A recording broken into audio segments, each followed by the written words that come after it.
a hybrid panel, something I've never done before. I'm sure really nobody has, given the times we all live in. Just going to really quick introduce everybody on stage. And if they don't like my introductions, please feel free to jump in. We will.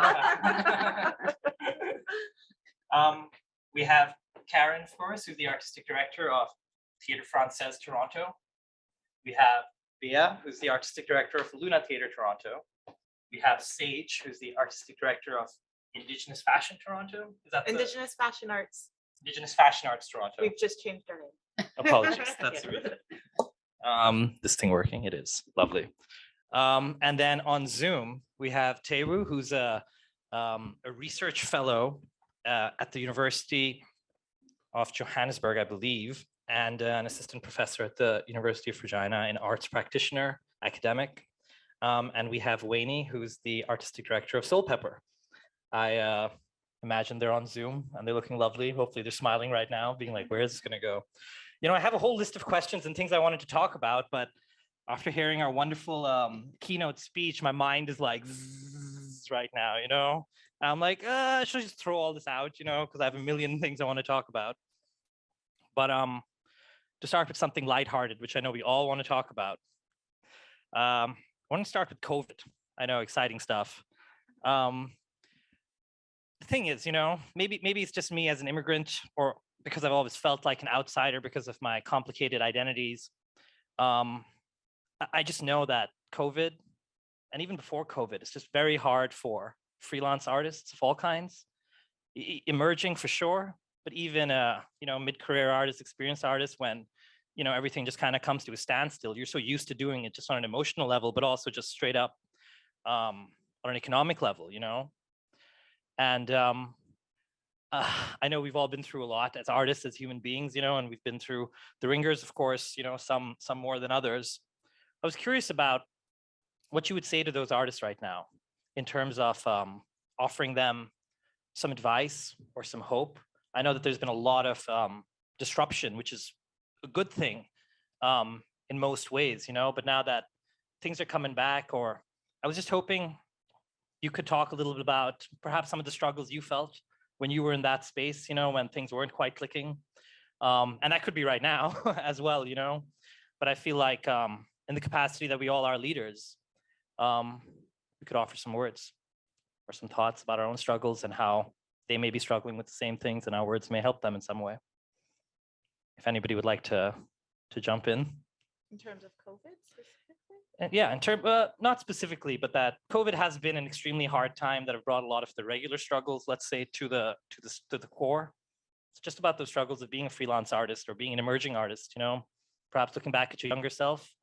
What kind of stuff did you go through that you think artists today can go through, and how did you get through it? Or well, I realized for myself, not just for myself as an artist, but all the artists that I am in contact with and that we're working with at the Théâtre Français, and just globally, generally, that we were very fragilized by this pandemic, and a lot of things happened during the pandemic at the same time too. A lot of tombs were open, a lot of protests about things that were important that came to light.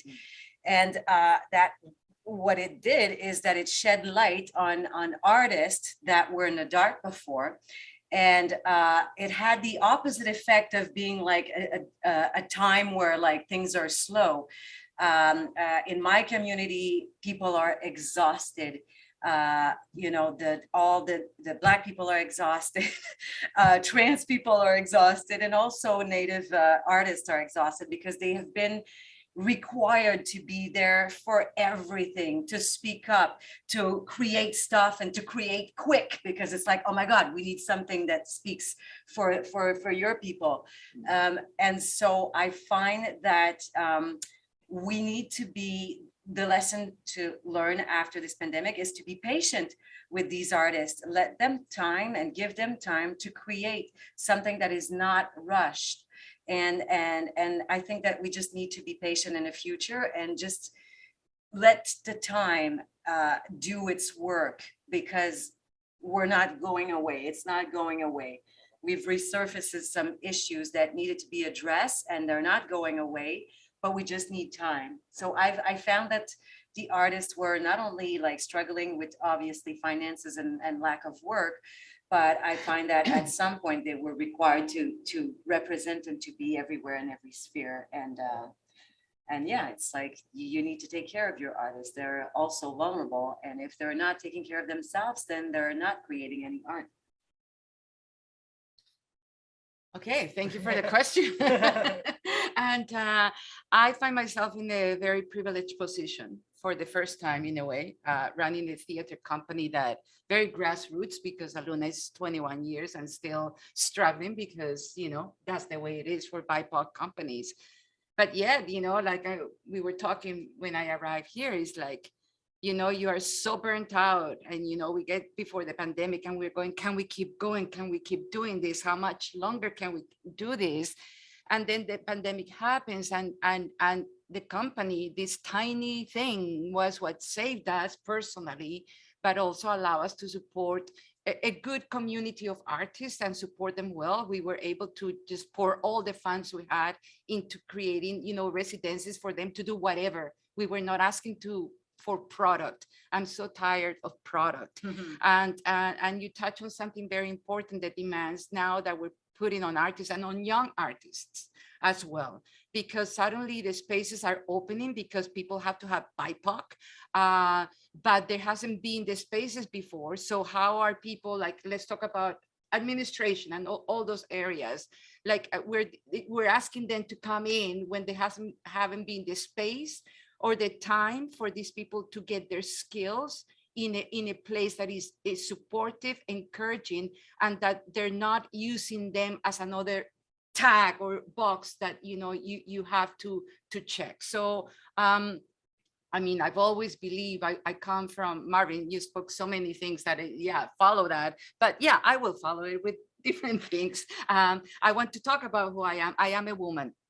And that's very important of the art I create and the community I support, and what drives me to do what I do. So I think I come from collective creation. I don't even like the word device. I don't know why I have this thing against it. It's just personal. But I come from collective creation from Colombia, and it's a way of talking about real social justice in the work. I also want to say that for me personally, the pandemic was a time of reflection. When we speak about theater, I don't think all theater is the same. It's not one against the other, but to recognize that there are different kinds of theater, there's different kinds of artists with different visions and expectations or desires of what theater is. So when we're working in this model, which is a business model, and we put everybody in the same, I think is an issue. But I think I ran out of like the COVID issue. I don't know, you know, like I'm always asked what advice I can give. I cannot give any advice to anybody. Like seriously, like I'm still a human being trying to figure out my way through life. I also fight very hard for ageism because I am getting old, and I think I don't need to be taken out. I will not.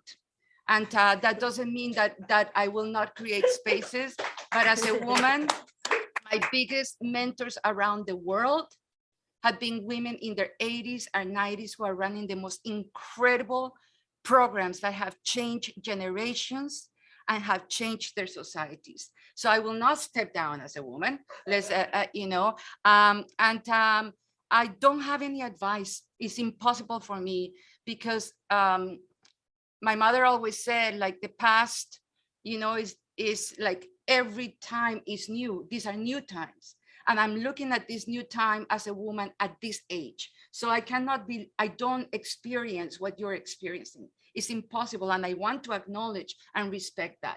I'm coming also when I came here, why the company started, my struggles as a BIPOC artist are not the same as the ones in this generation at this moment in Toronto right now. So it's opening the space of what it is that the new generation wants to say. without forgetting history, I want to acknowledge, thank you for acknowledging the people that came before. I want to acknowledge many companies that paved the way for me to be able to start a company in this city. The only reason why I started a company is because I thought, how hard could it be? You know, and because I went like, if I don't create my own work, I will never work in this town. You know, like that was so obvious to me. I worked a lot on film and TV. I got killed in every episode, you know. So, you know, and so I realized that that was it, you know, and I said, well, you know, is it really that hard? And whoa. So, so, there we go. There we are. So different times, but I want to acknowledge Native Earth Performing Arts, which is one of, when I come to Toronto, there were companies that existed, was Native Earth Performing Arts, Modern Time Stage Company, Cahoots, Be Current. They were like the ones that existed. Then when Aluna comes into the scene in the early 2000s, we all come onto the scene: Obsidian, Aluna, Fujian. And I'm sorry if I'm forgetting anybody, but what I'm saying is, and what we're seeing in the world right now is like, history is not to be forgotten. And this is the new generations. I think it's very important that they know the history and the path of how we have gotten here, not to be a burden, but on the contrary, to build on what, you know, we have done. Right, to take it to the next level, because you have an information and a way of existing in this moment that is not the same as mine, but let's work together. It's not about eliminating people. It's about, let's build with the strength and the passions and the knowledge, because I think young people have a lot of knowledge. You know, to think that young people don't have knowledge is a big mistake. They have a knowledge from another place. And I love the passion. I've always loved working with young people, because they keep me on top of my thinking and they keep me challenged. They challenge me. Yeah. I'll shut up. Oh my God, that's amazing, no, amazing. please. No. I was wondering. I was like, how are we possibly going to top Marvin's speech, you know? And I was like, oh, it's great. I do want to hear from Sage, Weyni, Taiwo, Sage. If you wanna... Yeah. Okay, where to start? That's a really big question, Rouvan. So everyone is definitely exhausted from COVID, and you know, we're all trying to do projects that we started 2 years ago. In addition to doing projects, we're picking up projects now. A lot of people confuse online content with art, which is extra work for artists. But you know, we have to make money and live. So there's a lot that's happening. I mean, there's been all the social justice movements that have been happening the last couple of years, in addition to being in a pandemic. It's been really challenging. But what I do look towards is from my community, just, it was really interesting watching the resiliency of our community. And when people were getting these funds because your community needs these money because it's the COVID reparation, whatever they call it, money. A lot of our community was like, I mean, I'm not going to say that our community was doing okay. Of course, we were facing a lot of issues. We continue to face a lot of issues, but our community had a lot of resilience and resourcefulness in the way that we were dealing with how we went through the pandemic, and as we are continuing to go through the pandemic. And I find that really interesting, because we've been going through this for a long time. You know, this is like having to face some hardships in life, and physically being stopped from doing things is something that's like very recent history for our communities, and here, that where we live here right now.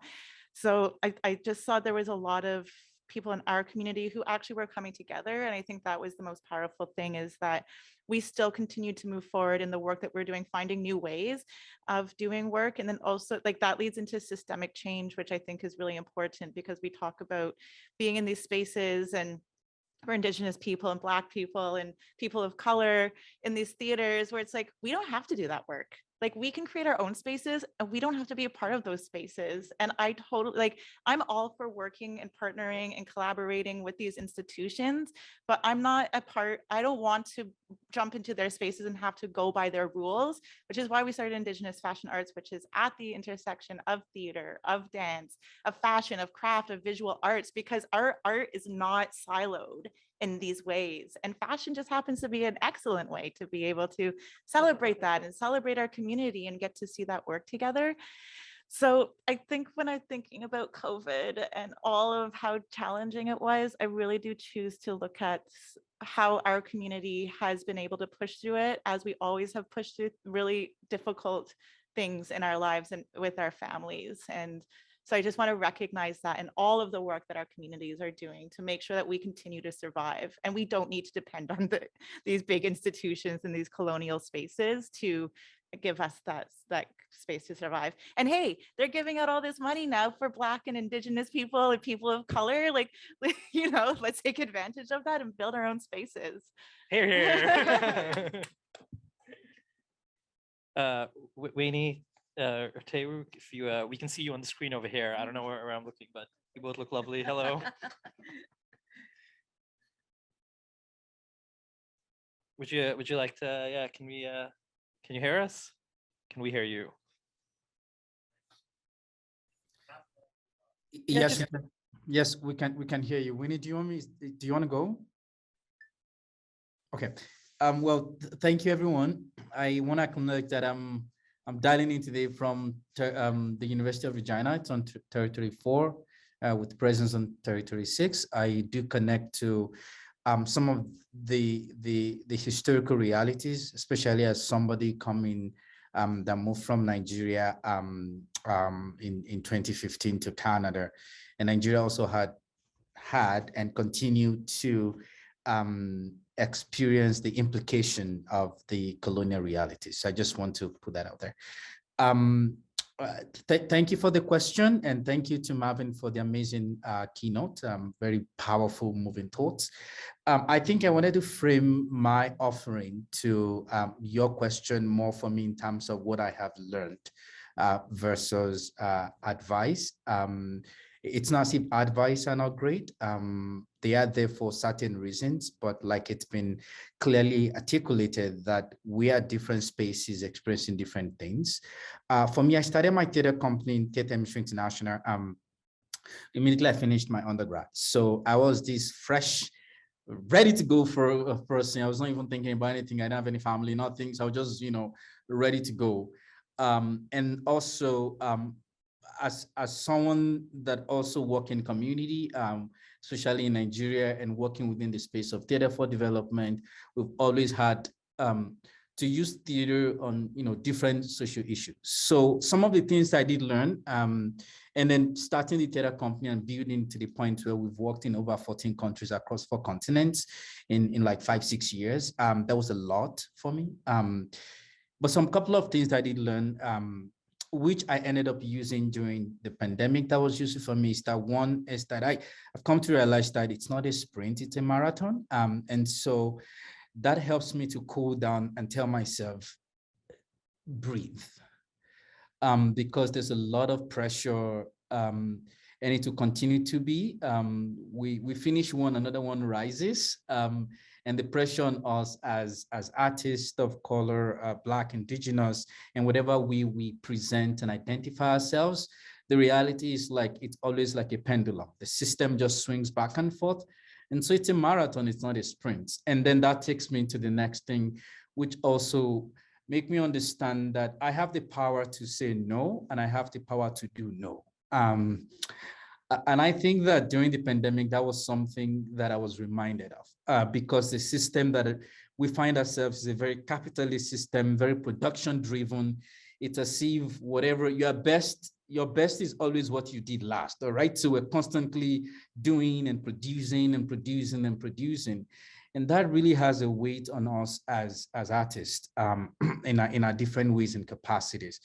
But knowing that I can actually say no, I can take a step back, and knowing that when I say no, there'll be consequences around that, knowing that my worth, who I am, just going back to where Marvin started, which I find very moving. It's not rooted in how best my art is or how spectacular it is and all of those things. Why those things are great. I just want to say no at times to root myself in my identity, in who I am. Just take that, just breathe. Just connect my soul to my body and of course to the spirit. Because I think that's where I find my strength. That's where I find the capacity to move on. So really for me, that has been very helpful.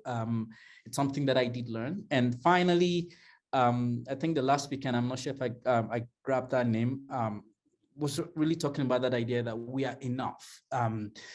The system we find ourselves, we always throw money at us when the issues serve its purpose. It is at this point in time, all these conversations around EDIs and all that, we don't know what it's going to be tomorrow. But I think coming from that framework of we are enough has also been very powerful for me. Again, as someone that was born in Nigeria, colonized by Britain, and it seems all our epistems and ideas of doing things has always been for us to tell ourselves that we are never enough. We have to look to the other side to determine whether we are enough or not. And so it became a rat race, all right? Whether from technology to how we do things, and of course, the development discourse. I come from a perspective, from that background rather, where I've always something has always been done to me. I'm always seen as a problem to be fixed. And so when we're having conversation in my family and my father and my mother brought this perspective to us that just wait a minute, think about it, that there might be power there when you think that you are enough. That's not arrogant in any way. It's also an opportunity for me to see what are those things I need to work on rather than always depending on, always wanting to get validation and all of that. Those are the things that I've learned. I'm not sure if it's useful in any ways. And of course, further discussion, how that then sieve into the work that we do or the role as an ED, as an AD and all of that. I'll leave it at that and pass it on to Weyni, who I'm really excited to see again today. Over to you, Weyni. Thank you. Hi, everyone. It's great to see everyone and to hear all your thoughts. So many of you have articulated so many things that are top of mind and have been top of mind for me in the last couple of years. So I won't repeat any of those things. I'll share something that was a big question for me when I took this job as artistic director of Soul Pepper Theater 3 years ago. I was living in the States. I had actually left 9 years prior because I think I was diversity paneled out, I think is what I would call that, the technical term, and wasn't seeing change fast enough. And I left, which unfortunately happens to a lot of our incredible artists. And when this opportunity came to run this institution, I really had to question it because I saw there's lots of opportunity and there's also lots of obstacle. And as Sage mentioned, working within institutions that already have systems that have excluded us, it's a lot of extra work you take on. And the question which always remains with me and probably will always continue to remain with me is, how does change happen? Is it from the inside out, or do we work build from ourselves, or do we also deserve and have the right to be in these tax-paid institutions where we should be also represented? And so part of me decided to come back because I realized that I was continuing to direct freelance and working really hard and always doing the extra jobs that we do, folks of color and Indigenous folks, when we're getting asked to direct a show or to create a piece of art. We're also making sure that our communities are invited in the way that we know they need to be invited. We're also making sure that the design and that the front of house is acknowledging the way that we need to be welcomed, and all of the other additional things that are not necessarily understood or inherently done in historically white institutions. So all that extra work that I was doing with every show I would direct, the extra marketing, everything else, and then I would build an audience, and then I would go, and there'd be no other show in the season that was Black or and then you'd have to come back again, be invited 2 years later, and build it all over again. And that was another kind of exhaustion, where I thought to myself, I want to be a part of creating a sustainable system that invites people, not just to one show, but to be a part of the collective, to be a part of the community. And how can that happen? And it's always an experiment to me. I feel like all I can do is bring myself. And I think, as you've said, like, it's a responsibility for us to work on acknowledging that we are enough, so that the next generation can feel it more confidently. And I think, so through the 3 years so far, acknowledging that I am now artistic director of a historically white institution, very meaning that it was founded by 12 artists and held at the highest key levels of organization, a white POV for 20 years. That comes with things. And now it is about not just looking at the programming, which we know happens at many different institutions, but looking at how those artists, the process of how we invite those artists to the building, how we invite those audiences to the building, and how we look at all of the access points. And I guess, to me, that is the creative work that I'm invested in now, because I want to make sure that what we build is not a temporary piece anymore in the city, that we can start to build things that are sustainable, so that somebody can pick up that thing, that we're building it for our future generations, and that it can remain. And so many of our companies, and so many, I mean, I came also from Be Current, as Bea mentioned, and Obsidian, and all of these companies who started at the same time as Soul Pepper and have not grown at the same pace, as we can see. And those things are, I'm very close to the artistic director of Obsidian. We talk about this all the time, because it's a question of where do we sit, and where do we put our energy? Is it on the institutions that are built for us and by us, or in other institutions, historically white institutions, and make sure that they all represent, that we have spaces everywhere? And I think it's both. That's kind of what I've come to, that it's both, and in partnership and in relation. Because this season, I'm so excited to be able to do the shows that we're doing, and to be able to invite the communities, and to be able to think about it long term. Our show right now on stage is Indigenous led, written, directed, and the next show is as well. So we're not just inviting people to come to one show, but we're inviting them to come to 2 shows. And the questions that I had to answer, just because, what is the meaning of these 2 Indigenous shows back to back? What is that's still a question that somebody would ask, is crazy at these large institutions. So we're still a far way to go, but I think it is important that we are in all spaces, and that we're in relationship to each other, and that we are looking at systems to create sustainability, and to make sure that the larger institutions are supporting the smaller institutions, and that we're all getting a chance to grow together.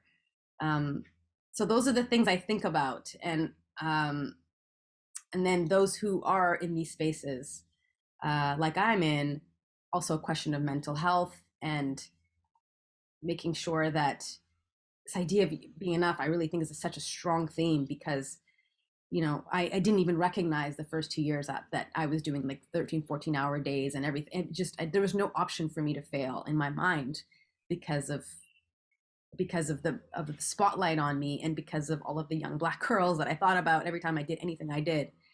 And it's not healthy. It's not a healthy way to be able to function. And so I think that these kind of discussions, I was really happy to be invited to come to this and have this discussion, because this is where we connect, and where we can give each other energy, and where actually our rejuvenation is prioritized. And yeah, so those are my offerings, and I'm glad to be in community with you all today. Amazing. Thank you. Rebellion from within, or revolution from outside? The hybrid rebellion revolution. But that really struck a chord with me, because I don't feel like it's about choosing an institution, one or the other institution. It's about spaces like this. And I actually, as you were saying that, I didn't realize that I've never been at a table like this. It's usually other Indigenous leaders or Indigenous artists, or it's in a white institution that I'm doing an EDI talk for, or they're trying to learn about Native people. But I've never been at a table where there are all these leaders of these institutions who are coming together to talk about our experiences. Because, and especially in places like Soul Pepper that are just like for a general audience, you know, how do you connect those people and from each of those communities? And I believe it's like through these relations here that we're having, and it's like up to us as these leaders to build these bridges. And you know, of course, I believe, like I said, we create our own spaces, but then it's about us like welcoming people into our spaces, because I feel like, you know, you don't just walk into someone's home, you are invited into someone's home. And I feel like this is like, it's really inspiring actually to see everyone here. So I just wanted to add that on, and thank you. We got to for give your credit to remarks. Sapamo for that, you know, setting this all up. So there you go. Started live. I relate to that as well, because to come back to what you said about being invited in a table like this, for me, coming from the French community and being a minority on a minority in Ontario's territory, where I'm outside of Quebec and also, you know, of color, it's impossible to get anywhere. So to be invited amongst, and it doesn't matter that I'm not Anglophone to begin with, it doesn't matter that, so this is amazing. More of this needs to happen, absolutely. And then Weyni, I just want to say that I think that for the next generations, it is already working, because I got this job because you're there. So Hear, hear. there is no way that, you know, the French community is always a little behind when it comes to, like, you know, diversity and all that. And we're great people. It's just that if it wasn't from you, if it wasn't from Mumbi, if it wasn't from people, women like you, I wouldn't be here today. So I think that it is working, and I think that it has an influence, and I think it's just the beginning. And I'm going to stop for a while. But yeah. That's amazing. While we're talking about French-speaking minorities, want to give a shout out to Karim Benzema. You know, he's been killing it for Real Madrid. That's a joke. Sorry.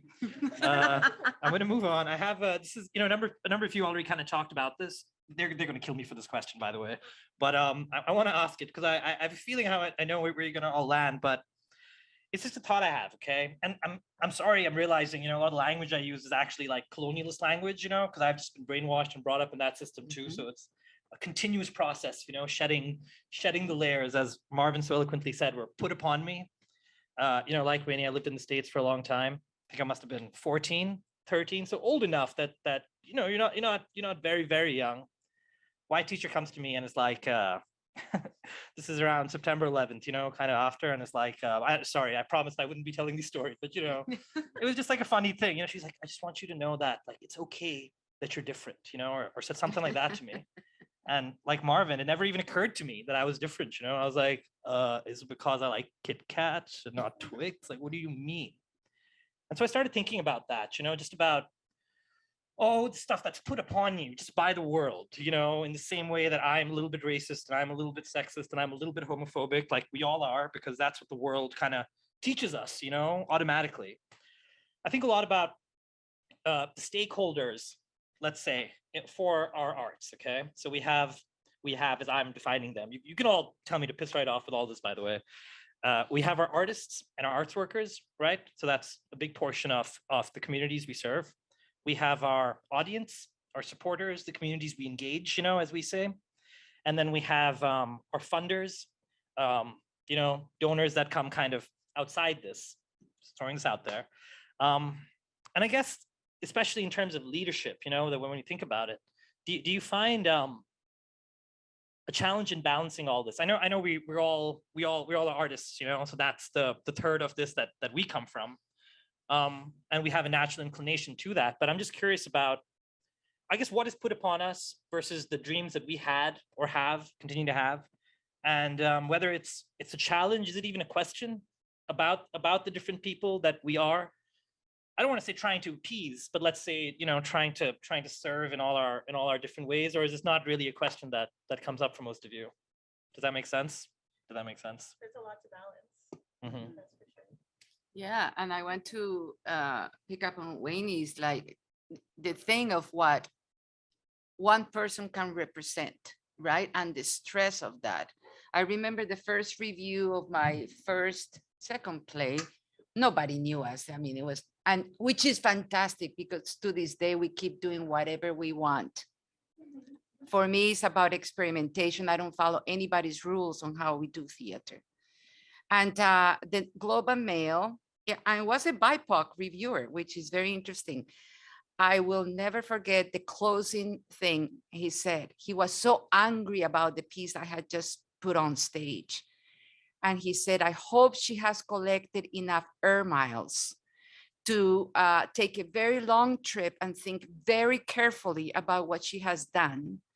And if this is any reflection on the Latin community, they are in deep trouble. So this is where I've always, like I never knew I was a woman of color. I never knew that I represented a whole community. I'm just one person. But what it happens that, the lack of having all these different spaces, I come from grassroots. I come from collective creation, which is not an approach to theater, it's an approach to life. Collective creation is born in the Americas out of the grassroots movements that needed to fight what was going on politically. And all the students and all the theaters began a movement in the 60s and 70s that changed the continent forever. So for me, theater is about that, for me. And that's what is important to me. So I feel creating spaces like when we started having all these panels during the pandemic, oh my God, how many Zoom panels there were, and it was all I heard is how to get into the big institutions. And with all due respect to everybody, I said, why do I want to be in a big institution? I love what I do. I love Aluna. I love that company. The change has never come from the institutions. The change has come from grassroots movements around the world. Revolutions have never been done by institutions. And why suddenly to be acknowledged, you have to move into an institution that is only changing the color, but not the structure, because the arts councils have not changed the structure. Any of us who wrote a Toronto Arts Council operating grant this year, there was a question like 15 times, a question about diversity. And I went, oh, now we have become institutionalized in another way. Yep. I almost wrote a manifesto that I took it out because, okay. But it was like, why would I have to answer this question about diversity? What else do I need to do or prove? Like, seriously? And it was asked, I'm not exaggerating, the question about diversity was asked like 7 times in that application that was 54 pages. Now, so then you go, these small companies get to the table and they go, yes, we're changing. But you know what? There's no money right now. So you score really well. So here we go, another cycle of where there's not a dollar of increase for these companies, that if now we're talking about diversity, we're 21 years old, but they're companies that are older. So that doesn't add up to me. Like I don't understand, while the companies, the big companies are still with the same budgets. So I go, so we're talking about diversity and yes, but we're going to maintain everybody still. And so we have Cipamo, we have Aluna, that we don't have, I'm the only full-time person in the company, right? Like, which a company that produces so much and people work to the bones, which we're done with. This is another thing we got to change, like what, and we have to clean ourselves of all this colonial thinking, because we keep creating theater in the same way. We say, we're going to create safe spaces for rehearsal. Really? What does that mean? How are you rehearsing? Right? Can you be rehearsing for months really, and in schedules that are human, instead of burning out people? Like, we're so burnt out. I mean, like, and as leaders of these small companies, like, what people don't understand is when you represent a whole community, oh my God, what a responsibility, but also you cannot fail. So you cannot take the time off. You cannot, you cannot say, I'm fucking, and I love the word fuck, like I'm fucking not gonna write that grant, because I think it's like, I don't want to sell my soul in any shape or form. But then I go, so how am I going to make sure that the artists have some money to survive, right? So these are the things, I mean, that are very difficult for the small companies. Yes, that's all. No, I wanted to ask you actually just on that. Yeah. You know, you describing the grant is hilarious and wonderful because I always have a mini rant every 6 months when I have to do one of those, you know. I'm like, I am brown. I'm half Pakistani. My mother's East African, Tanzanian. My lead actor is also brown. He's from, you know, it's like over and over again.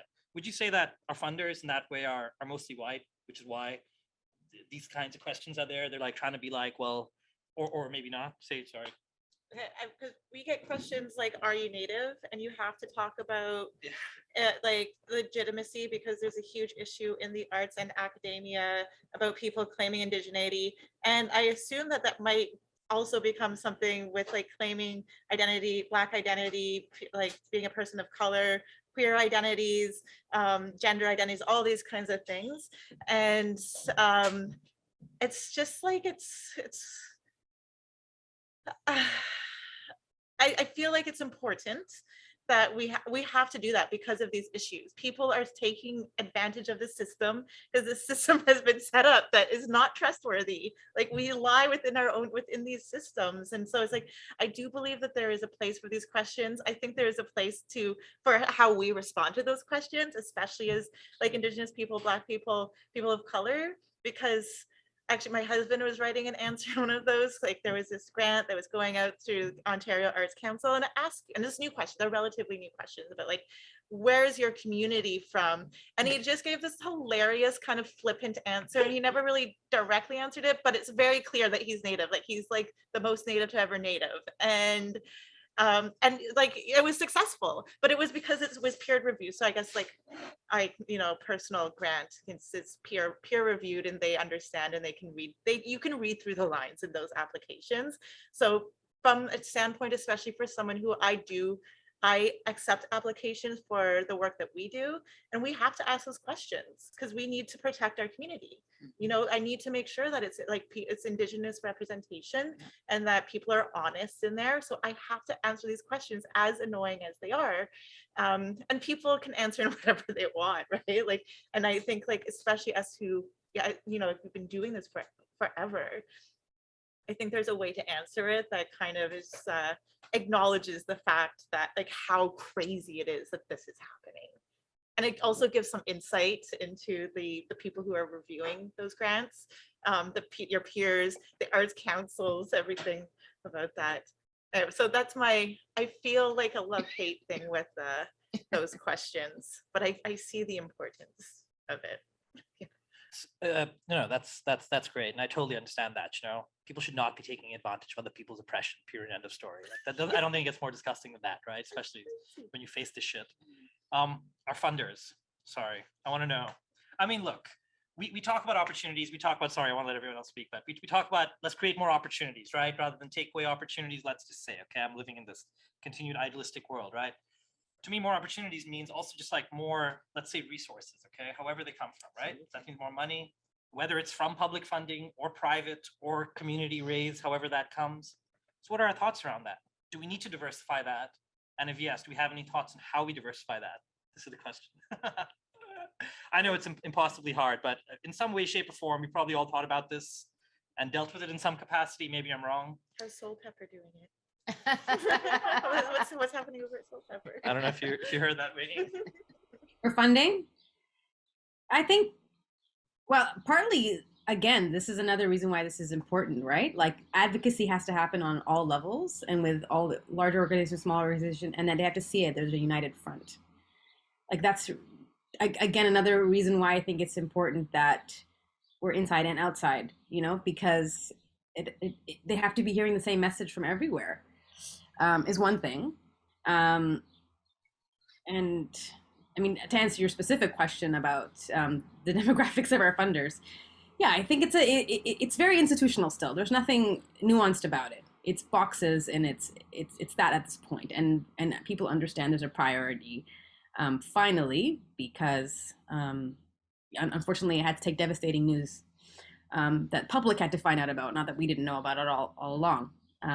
But so yeah, people are there, and as was said, who knows how long people will be engaged in this discussion. But I think it's about advocacy, a cross section of advocacy. For me, the biggest work I've been doing, honestly, programming has been a no-brainer for me because there's been plays I've been wanting to put on forever, and there's so many incredible artists and writers. That's not been the hard part. The thing for me has been about the building blocks to get to different access points for funding. Because for me, one of the first things I had to do was shift our pricing. Our pricing had to be more dynamic. Our pricing was just way too expensive and not accessible. So first thing we did was we made it free for anyone 25 and under. So all programming is free, and now we're doing $25 tickets Tuesdays and Wednesdays, and there's dynamic pricing all the time, and it pay equity had to be shifted.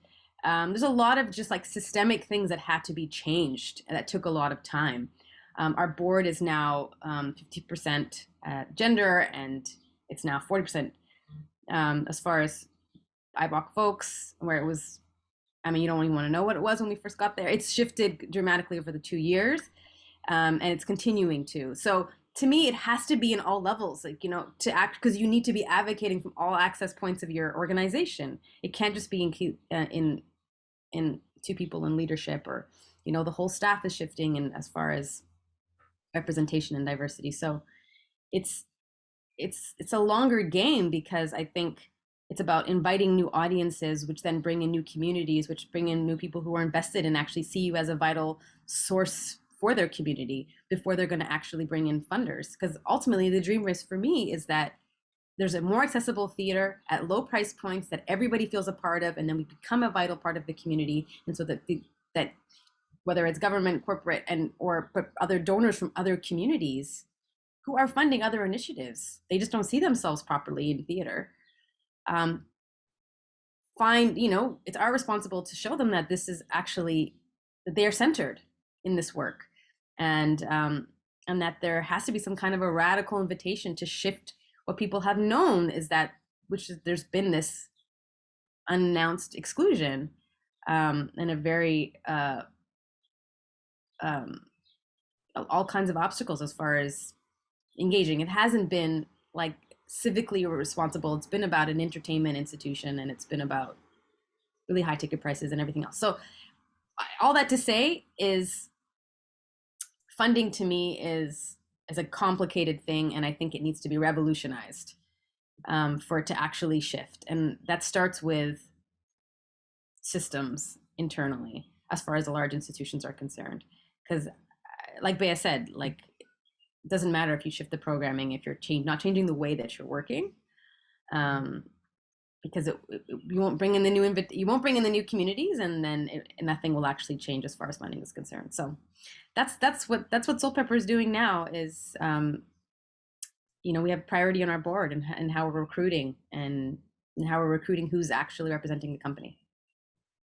Thank you. I just wanted to say that, like, you know, I extremely struggle with this topic, which is why I wanted to ask. And Weyni, I really appreciate your thoughts. They're really quite enlightening. And I have to say, I agree. You know, I know I'm not supposed to be saying things, but the idea of a long-term game, right? Like, this is not something that, and it's not that I'm okay with it or I'm happy about it, because I am exactly like Kevin. You know, nothing is fast enough. You know, in my heart, it's how I feel. And I yell at my brother, or I yell around my brother. You know, and then I go back out into the world and behave like a human being. You know. Do you agree with that? The long-term aspect of it? Can we say this is all going to be like, it is a longer play. It's a longer game. It's not just change this one thing. It's revolutionize it all. Patience is what it is. I grew up in Quebec, where I was literally the only Black kid in my entire school, if not in my entire town. And it's you know, I had to leave my own province because there was no space for me there, not at all, not in theater, not in television, not anywhere. And so to have to remove myself from my roots to come to another place to express that is incredibly hard. But then to look back after 20 years and to see that some change has been made, but just barely scratching the surface. And sometimes it's frustrating to me because I feel like they're just checking boxes there. It's like, oh, okay, let's put a few Black people here and there and like salt and pepper and just like, pretend like we're doing our job. And it's like, well, if you don't do it at the core, if you don't introduce it in your board, and then the most frustrating answer that I get is when people are like, well, there are no Black people in Trois-Rivières, so who are we gonna hire?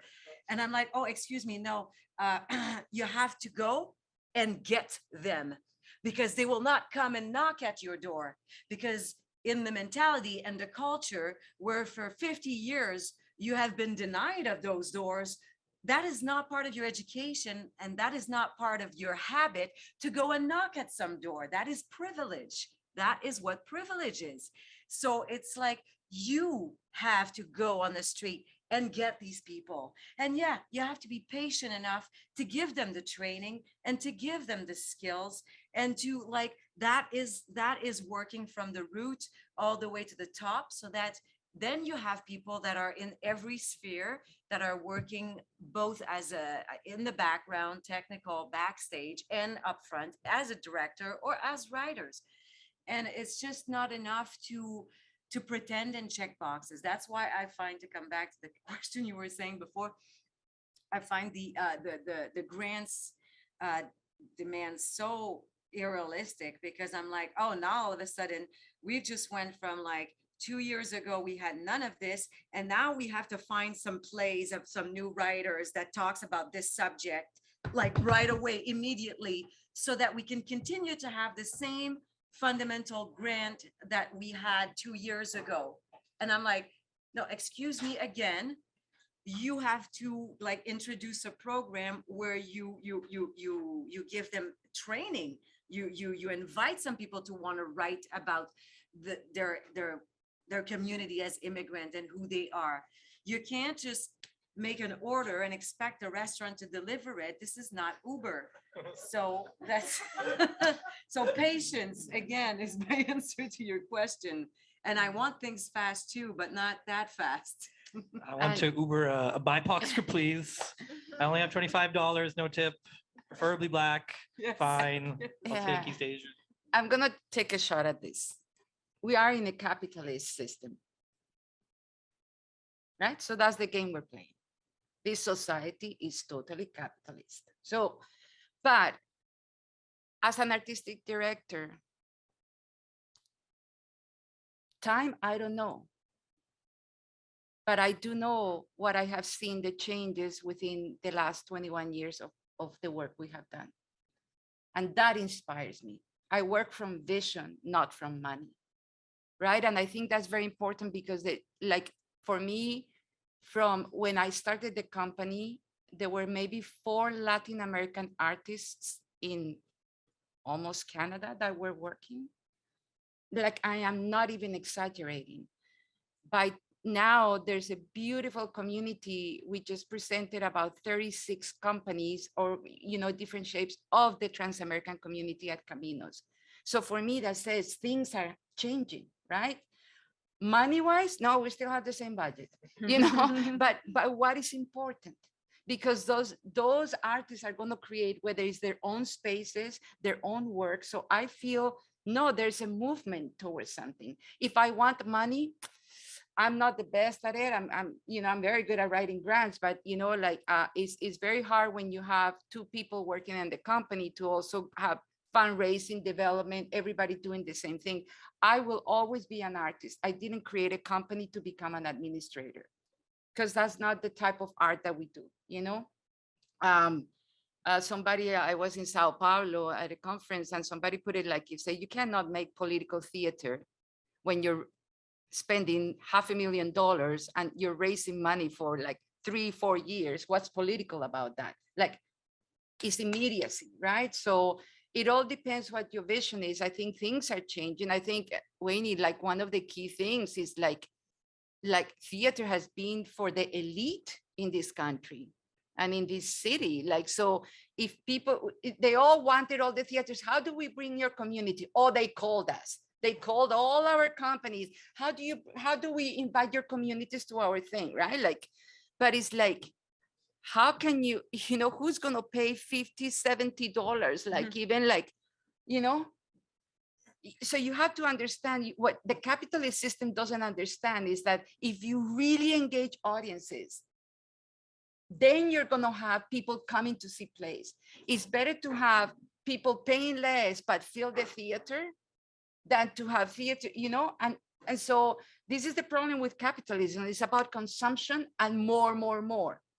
But you're not thinking of the real thing, which is if you educate audiences. One of the biggest festivals that is no longer, but in Bogota was one of the biggest festivals, the Iberoamericano in the world. It drew audiences of 3 million people in 2 weeks, every 2 years. What did they do? The first 10 years was going to the hoods, getting people in buses and taking them to see theater. Growing, how can you pay even $5 if you don't know what you're watching, right? If $5 mean the world to you and you don't have any experience, so we have to create the experience of theater, and we will build, like money doesn't only come from other sources out there. I mean, yeah, I'll shut up, but yeah, I think it's great, Weyni. I think it's key. I just want to, so if anybody has any questions, please feel free to get them ready or put them in our Zoom chat. I don't want to, sorry, go ahead, please.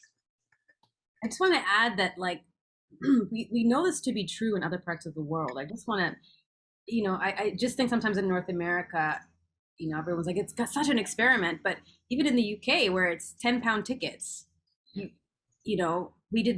toured a show out there, The Kink in My Hair, a long time ago, and we were just amazed. And it was that simple. It's £10 tickets and you can bring your drinks into the theater. It's just a casual space.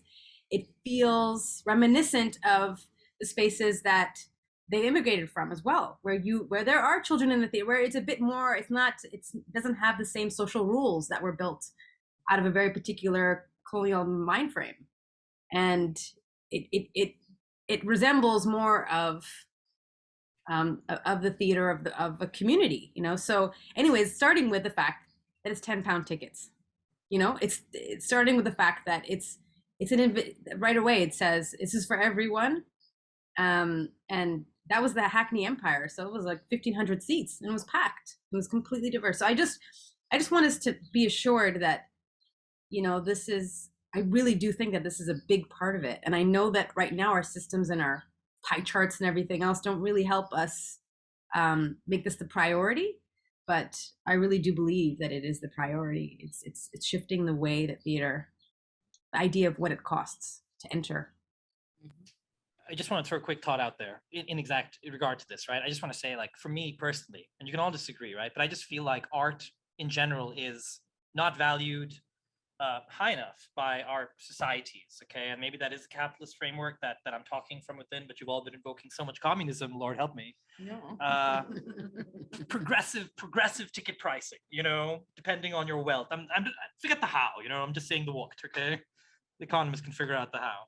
But that is to say, right? Like, we have done this, or we have not done this. It just is, right? And my father, who's an academic himself, he's always on about, like, go a single day without listening to a song, watching a TV show, or reading a book, you will go crazy, And I'm like, there's truth in that, Art is part of everyone's life, no matter what you do. You do listen to a song, you pick up a magazine in some way, shape, or form, right? You are engaging in this way. Accessibility, absolutely important. Is there a way where we can make society value it more, the people who can afford, in a very communist way? Oh, there's a very simple answer to that. Can I? It's called taking the theater outside of the institution and bringing it in the street. That's like street theater. You have to take the theater out of the institution, not all the time, but once in a while, and have it for free for everyone to see, because then people are just like, it's there. They have no choice. And you have to go in the neighborhoods and do it. Europe does it already. We just need to be more familiarized with this way of doing it here. I just want to add to that too, with just like the long term and planning. It's like strategy and development is so key. Of course, art in the streets. If you look at fashion, it's all performance, it's all performativity, it's all on the streets. It's super accessible. So how do we create this, right? But it's because we have to strategize. We have to plan for IFA. Like we are, like I'm planning into 5 10 years from now, because I need it to exist. Like it has to exist beyond what I'm doing. But it's that strategy and planning. But I'm not strategizing and planning based on like, when's the next operating grant due? Like I need to think about it. Like tickets need to be accessible, but I also want the sponsors to pay a shit ton of money for those front row tickets. But I also need to make sure that my community, it's accessible to communities who might not have access to it. So how do we balance those? And, our VIP seats are specifically for elders. And so that's like more short-term planning, but implementing those things in a long-term way to make sure that it's existing in the future, that is accessible to people. And there's I think we're so used to working in these rules that we're like, this is the way it's meant to be in this kind of space. I'm just like, just break those rules. There's literally no one telling us that we have to do it in a certain way, except for those institutions. But if you write that in those grants, I truly believe that our peers see it and will fund these revolutionary ideas, which we have to plan for. I just believe it's the way that it has to be. Can I say something, please? Can you hear me? Because I've had my hand 20 minutes. I have some offerings that I wanted to just share. And I understand how hard it is to be doing hybrid. So different thoughts are running through my head. So I'll just try to just go through them one after the other. I find it's very interesting that we always come back to the idea of money. And for me, that's great, that's important on practical levels, but also that's also the parade that we may fall into when we also come back to that idea of counting seats and all of those things, tickets and all that. And I wonder if there are ways that we can look into other kind of theater traditions where necessarily counting seats is not actually part of that process in the whole sense of how we built it in the theater tradition that we have now. And I'm reminded of different theater traditions across, especially in different, indigenous communities, of course, where I'm coming from in Nigeria, that ultimately it's not just about the money, who is funding, who is funded, and all of those things. And maybe that's because where some of these work really exists, they've worked in an environment where the leadership will always counter the theater and the performing art itself, because they were always anti-government. A lot of the work that make impact in Nigeria, for example, during the dictatorship and the military regime and all of those things, they were anti-state, and they made so much impact that even though after that period, there was a way that entire operation ended up reinstating the role that art plays within the system. Now, does that mean that translates economically? Obviously not. But that's something to think about. The second thing also is that I've been privileged to work with with some government parastatals, and they were of a particular country, and they were talking about how can they make more argument for theater and its economic value and things like that. And one of the things that we came out as well, creating framework and things like that, was that perhaps we need to start looking beyond the number of seats and tickets, and then start looking at, if, for example, 20 people come to my show, rather than me counting those shows as, the tickets and all that, I want to count what are those things economically that have contributed to them coming there. The transportation, the hotel, the water they drink if they have to buy water, whatever, to start making those arguments, because the reality also is that as long as the art tribe on philanthropy, we don't have the power. We don't, because you pay the piper dictates the tune. So for me, I started thinking, are there ways, again, my offering up questions here, are there ways we need to start thinking, changing that lens, rather than depending on, for us to change that lens and that language and start looking at other kinds of framework, so that they start thinking beyond just the fact that they're giving to us, but we start saying, hey, we are here too, because if I'm running a festival, for example, and I have 1,500 people come into a city, they are going to be taking taxi. They're going to be staying in a hotel. They're going to be eating in restaurants. And those kind of things end up contributing astronomically to the economic development of that particular ecosystem, at least at that point in time. The third thing also I wanted to kind of just touch base on is that I think that where we are right now, and I'm not an AD in Canada, so I do understand that. But I bring all of that learning into even my own work, my own center, and my work that I do in the university. That my role as AD, do not mention as AD, obviously, but that the programming these days has gone beyond just the traditional role of an AD. That I'm beginning to think really in terms of just what Weyni is talking about. What are those structures that we need to break down to raise other structures or to bend other structures?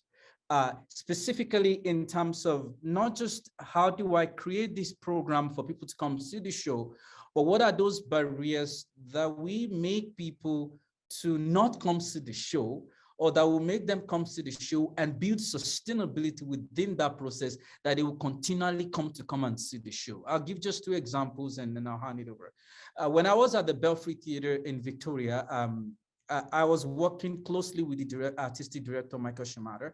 And part of the things we did during my time there was really critically looking into the ecosystem within Victoria that affect our funding, that affect our audience, that affect our artists, the kind of programming that are in place, and also all the extra programming in community that can help us to start building new, sort of like audience engineering. It's like we're thinking, where are we right now? And what have we done to get here? And where do we want to go to? So we started thinking of both tactic and strategy. So from tactic standpoint, we started thinking the immediate, let's do this program, let's do this, like we had this thing during COVID that we had to do and all that. But then beyond that, we started identifying who are those organizations that are existing already that we can leverage to actually help us build those sustainable audience. And from there, we started looking from education to community organizations to, SPOs and all of that. And we start aligning with them. And then we also know that ultimately that would help us in many ways to find a way that then helps in the programming and asking questions in community, what do they really want and things like that. And of course, I'm not, I left there because I had to go to I had to come to University of Regina. But over time, when Michael and I are talking, it's very interesting how that shifts, even how we speak to the funder and how we craft all of those things. The second thing also is that when I got here on the prairies, I was really thinking in terms of service, what are the things that the ecosystem here needs? And so when I got here, one of the things that I did over September 2020 to January 2021 was really meeting with over 30 theater companies, ADs, and asking them, what do we need to, how can the ecosystem now within all that we find ourselves, what are the things that we think we need to start shifting? Again, going back to what Weyni was talking about those systems, right? If we want to get bump on the seats and all that, beyond that, how can we create these systems of sustainability that can strengthen the ecosystem? And of course, what came out of that was the Future Prairie Theater, which kind of run over a year and all of that. So ultimately, I think that finding ways to understanding the existing system and knowing that we have to work both in and out. And at the same time, those systems, how can we break them down and then find a way to raise new ones, the one we want to break and do away with. And then all of that would then come back to us articulating those stakeholders that have been identified. I'll leave it at that. Sorry, I had to go well long. We have so many thoughts. I'm just crumbling them together. I hope it makes sense. Thank you. Responses? No, I'm kidding. Not too much. I mean, I agree with what you're saying. It's a hard one, right? It's like, and I want to harken back to some of the things that was said earlier real quick. I don't want to go over time, and I do want to leave some time for questions. But real quick, it's like, it's a different, it's not a different world, but it is a different world, you know? I just want to talk about like Sohail Parsa, who used to be the AD for Modern Times for 30 years, you know, and he tells me stories about when he started, he was like every other AD was white in the city. And nobody was willing to meet with him. And then after years and years, when they're finally willing to meet with him, no one was willing to work with him.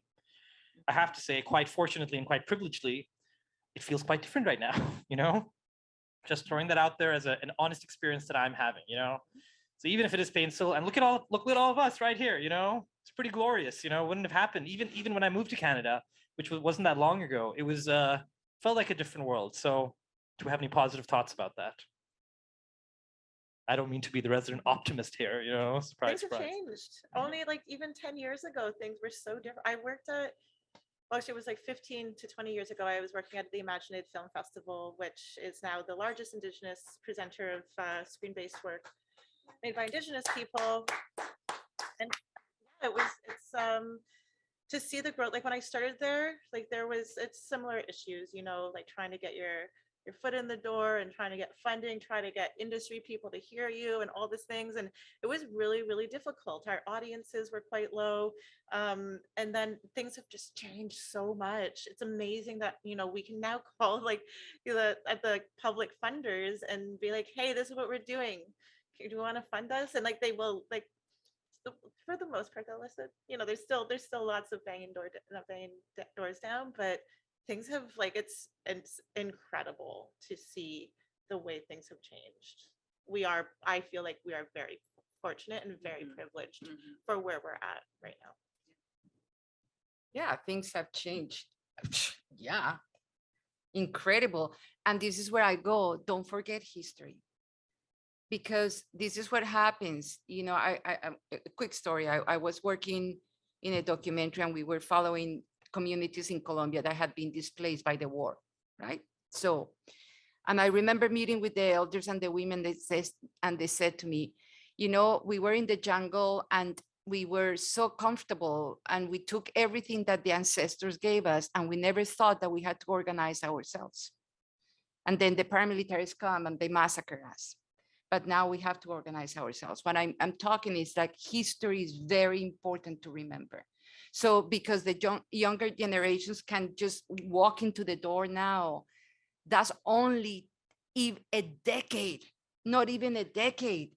So the danger of something shifting if we are not, you know, if we are not diligent in maintaining that change, it can revert at any point. And I'm not fatalistic. Actually, I'm one of the most optimist people in the world. But I also know, because I know that what is given to you is important to know how it got there and how you're going to transform it to the next place. Because we are in a world, see what's going on in this world. Wars, down south, like women losing all their rights. You know, like even if there's a protest at, you know, Parliament Hill about anti-abortion again, it's like women were going back to being burned. You know, it's like, so we think that we have advanced. It's always like be very, and that's the role of the artist. That's the responsibility of the artist to maintain, not to make money, is to make sure we keep society in check. That's for me. Yeah. I agree with that. All of it. I'm sorry. Sage needs to leave us at this point, it seems. Is that correct? Am I understanding? Yes. Sorry, I have a meeting. Please give a hand to Sage. She has an important emergency or something. Thank you so much, Sage. Yes. I love you do this again. I love the Charles, conversation. Kevin, and sitting right here. There you go. Did you hear that? No, I'm kidding. Paige. There you go. Oh wow, look at all these comments. My eyesight is terrible, you know. Maybe I am getting old. Would do want a few look at that. Oh wow, why can't I see any of this? There you go. It's like half on my screen. Appreciate the change, though slow, knowing that it is a marathon, not a sprint. feel that hard, but it's like one of those things. It's like, I'm gonna have to suffer, and this is where Bea's fatalistic nihilism comes in, if I have to suffer. No, I'm just kidding, internal No, I don't revolution. believe in suffering. Who wants suffering? No, not at all. No. You just have to do the work. That's different. Do the work.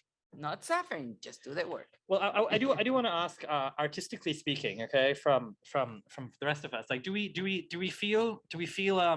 ever feel a pressure to do a show or do create art that we feel comes from places other than an artistic verve? This is me, the idealist, talking right now.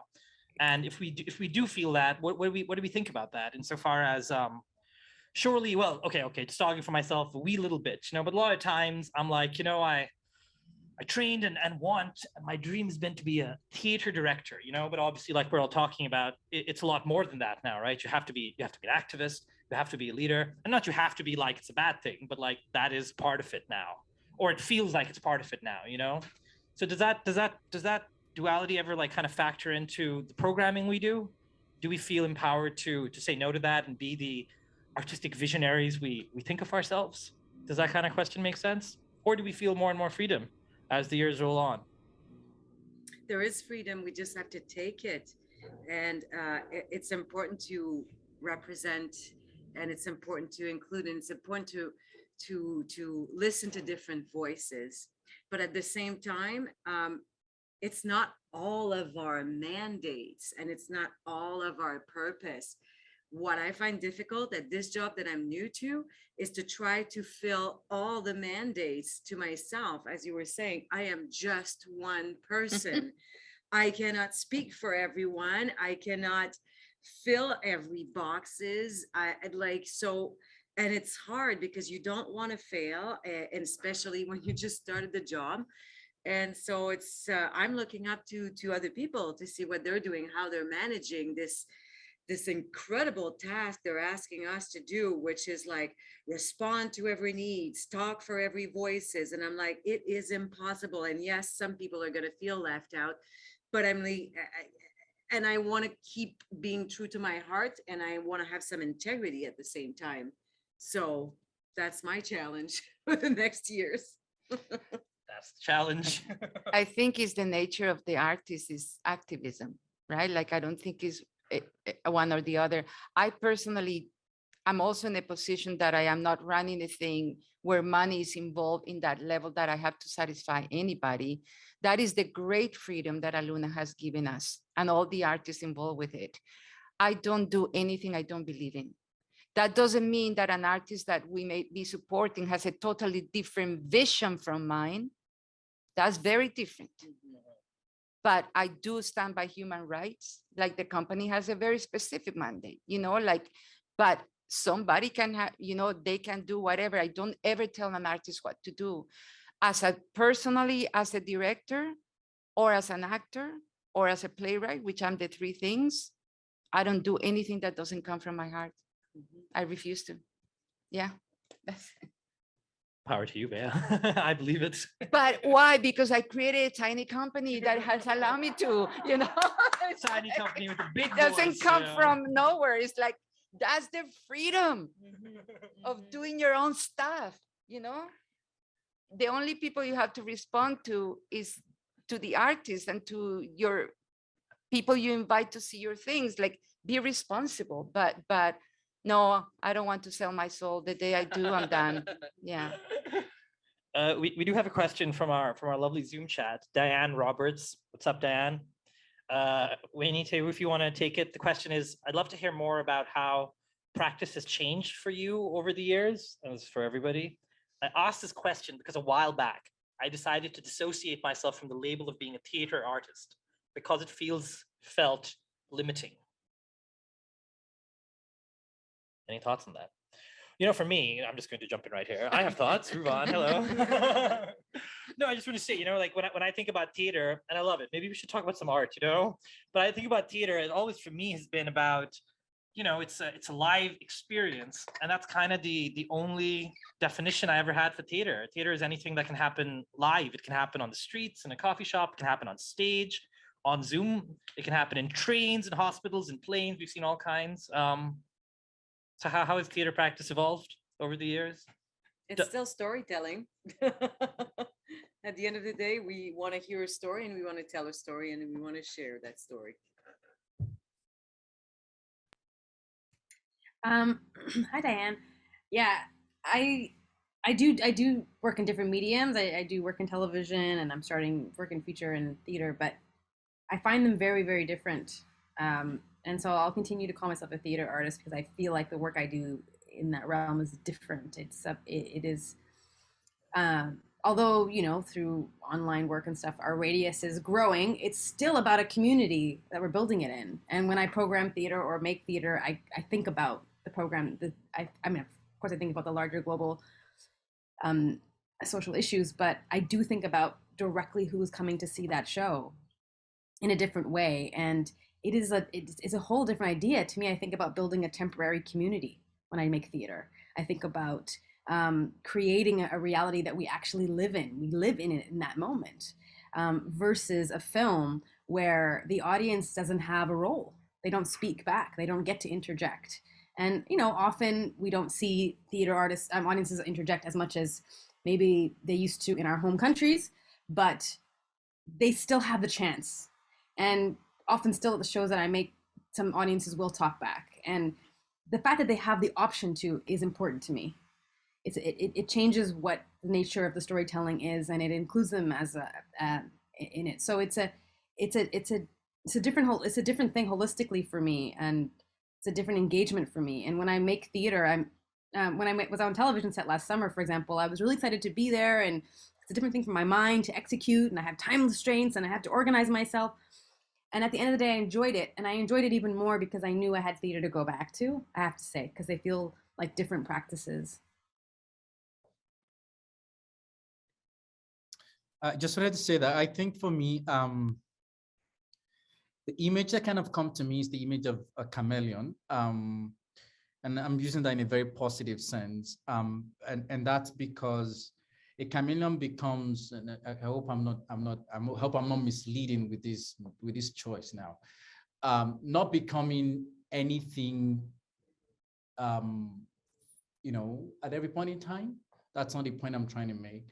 But that depending on the space I find myself, who I'm working with, the community I'm working with, how I present myself, the label becomes very important. And also because I had a theater company that is still there in Nigeria, and I have to do different tasks at every point in time. So there's some communities that I'm engaging with, and if I call myself a theater artist, like, excuse me, I've had the opportunity to work in post-conflict zones and conflict zones where to call myself an artist, if I'm not careful, I'm gonna be killed. So I'm reminded that here, this is what you say, right? So the point I'm trying to make is that I think for me, and that has been something that I've also learned, is that it depends on the community that I'm working with at that point in time. Now, I'm in the academia right now, so I know that there's a lot that is shifting and changing in academia, where not shifting in terms of my value system and all of that, but there's a lot that is changing in the academia right now, especially in terms of knowledge production, performance creation, research creation, and all of that, where those things are really being embraced. But also there's still some things that you still have to explain it to them over and over again what you're trying to do. So, and what you're doing. And so most of the time, what I find myself, especially within the academia, is that I have to speak in the language that they understand, especially review, have to apply for tri-council agency funding and things like that. So that's why I go back to that idea of chameleon, that I now have to understand my audience, who I'm engaging with, the community. But at the heart of it, at the end of the day, is my service to community, is the storytelling, is the community I'm trying to build, all right? So how I now identify myself within that context, it also boils down to who I'm engaging with and what time and things like that. Thank you. Yeah, Diane, hello. I think that's for me, I mean, and I keep saying this, theater is not one thing. And I find that in Canada, we just define that as one thing. So I think, I don't know, I just think I'm just starting to, for me, every time is changing because you're growing as an artist and in embracing new things that come.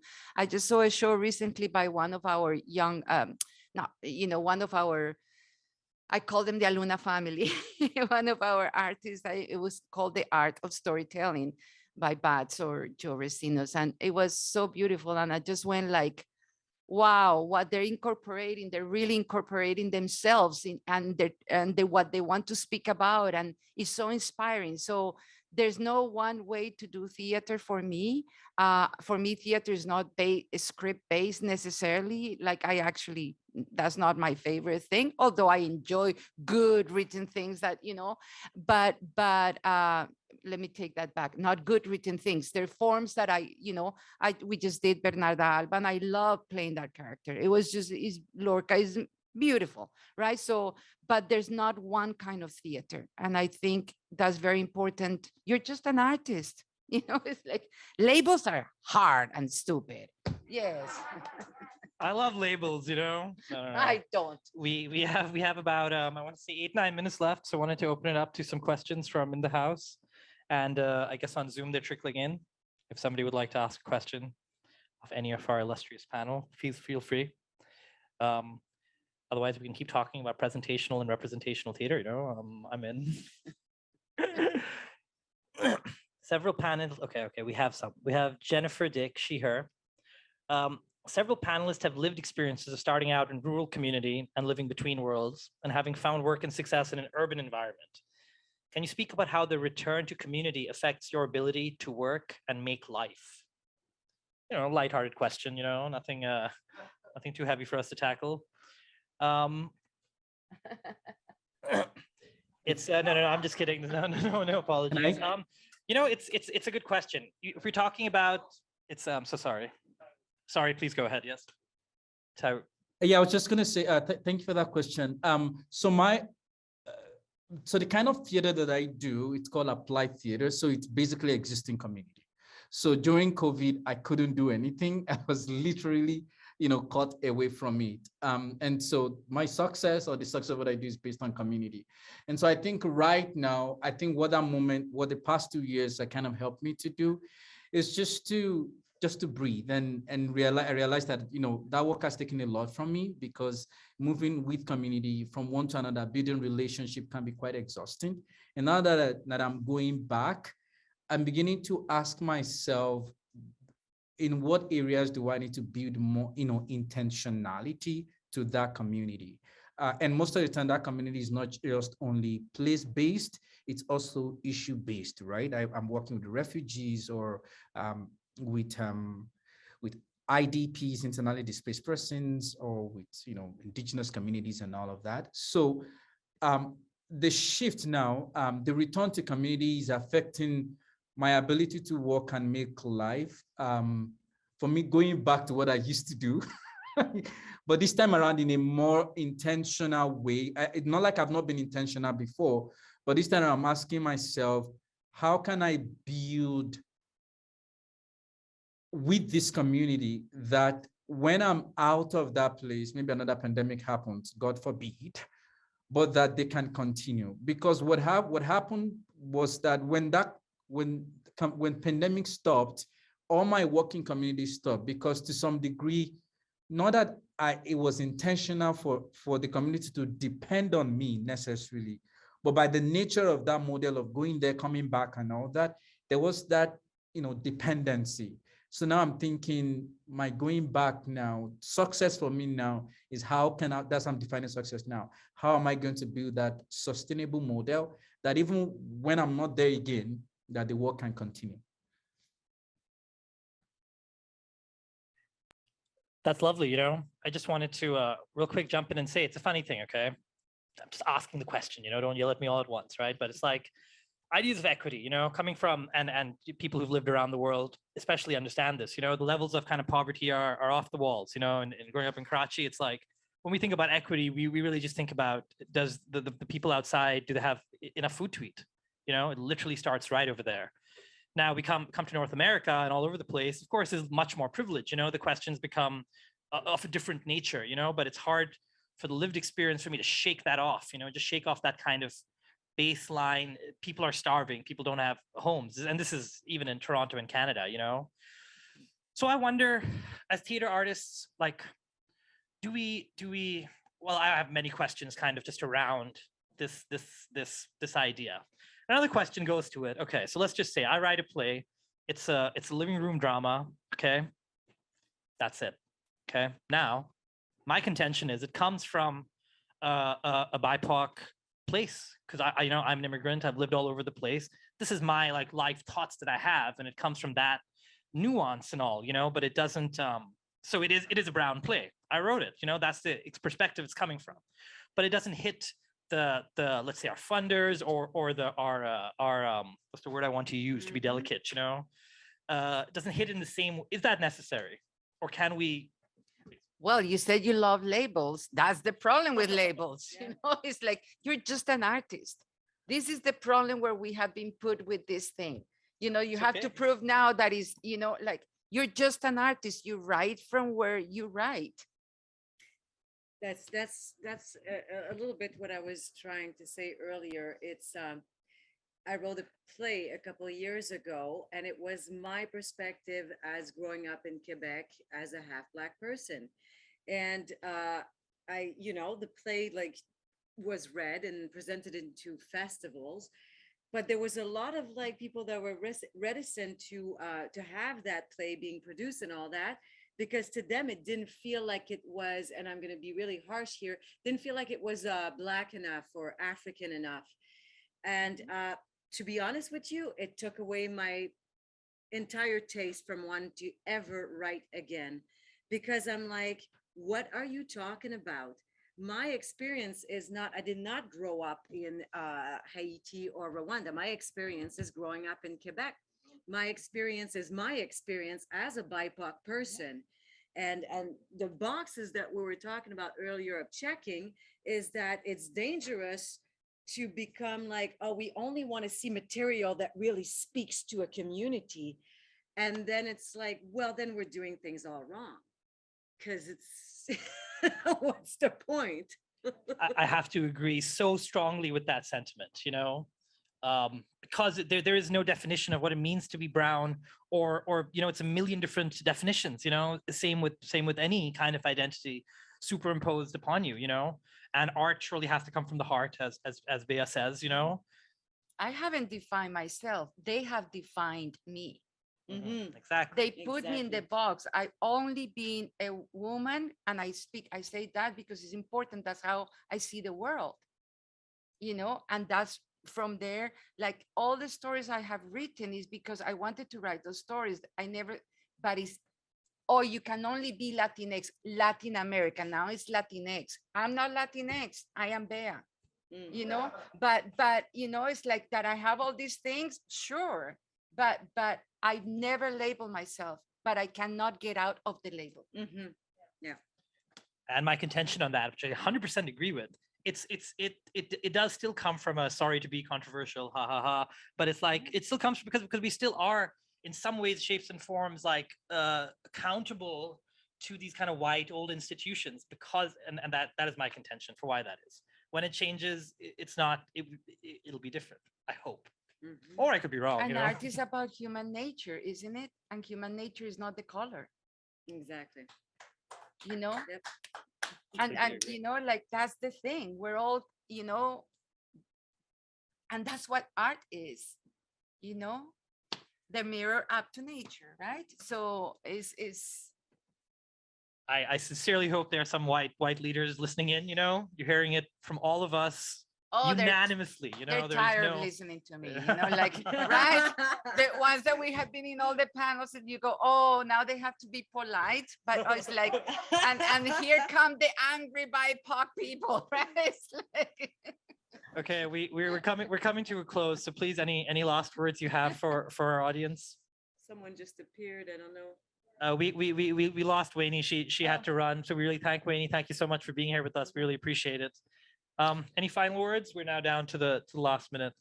Well, I just wanted to say that I think I constantly acknowledge those that have gone ahead and are still there, because like we're saying, the change, it may be slow, but it's happening. And I think that at times we just want to take comfort in that, that yes, we want it now and now, but that, whatever change that is happening right now, it's taking the sweat and the blood of so many people. And so just really to acknowledge that, it's very, very important. And we're contributing ours to that, so that hopefully tomorrow our children can have the wider gates to go in, understanding the history, right, what things have been, and knowing that it's also some level of privilege for them. And then using that also to open the gate wider for those that are coming behind them. I want to add something about what you just said. The blood, but also the love, the belief, and the passion. It's not only been hard, it's also been the most amazing journey for me. Mhm. Any final words? No, I think everything's been said. I just want to thank everybody. I want to thank Sapamo, Kevin, Charles.